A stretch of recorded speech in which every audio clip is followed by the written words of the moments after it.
लोकसभेच्या काँग्रेसच्या उमेदवार आमदार प्रणिती शिंदे यांनी भाजपचे आमदार आणि उमेदवार राम सातपुते यांना आता सडेतोड उत्तर दिलेलं आहे। राम सातपुते यांनी सुशीलकुमार शिंदे यांना प्रॉपर्टीचा हिशोब देण्याचं चॅलेंज दिलेलं होतं आणि याला प्रणिती शिंदे यांनी सोलापुरामधल्या एका प्रचार सभेमध्ये त्याच भाषेमध्ये उत्तर दिलंय।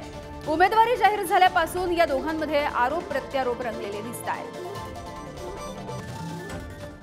दरम्यान राम सातपुतेंच्या टीकेला प्रणिती शिंदे यांनी काय उत्तर दिलंय बघूयात।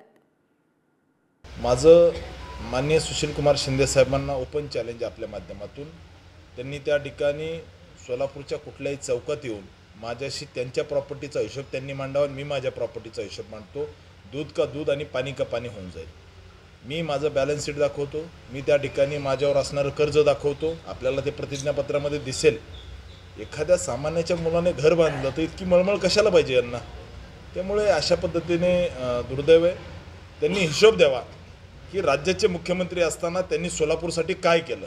स्वतःचं कर्तृत्व झाकायचं म्हणून अशा पद्धतीने बेसलेस विषयावर आर्ग्युमेंट करण्यासाठी त्या ठिकाणी या लोकांना वेळ आहे। तुम्ही बघू शकता माझ्या विरोधात जे उभे राहिले, ज्याला तुम्ही पार्सल वगैरे म्हणता, मला काय म्हणायचं नाहीये, ते देखील काही दिवसापासून शिंदे साहेबांबद्दल बोलताय। चेतन भाऊनी बरोबर उत्तर दिलं त्या ठिकाणी। अरे भिडायला तर माझ्याशी भेट ना, मी उभी आहे ना। माझ्या वडिलांना काय एवढं बोलताय तुम्ही? आणि लाज वाटायला पाहिजे तुम्हाला। ज्या माणसांनी संघर्ष केला, तुमची माहिती नकोय, सगळं सोलापूरला माहिती की या माणसाचा संघर्ष काय ते, तुम्ही कोण येऊन आम्हाला सांगता?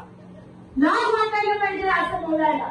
मी कधी कोणाच्या त्यांच्या वडिलांवर किंवा जागाने आपण सुसंस्कृत लोक आहोत।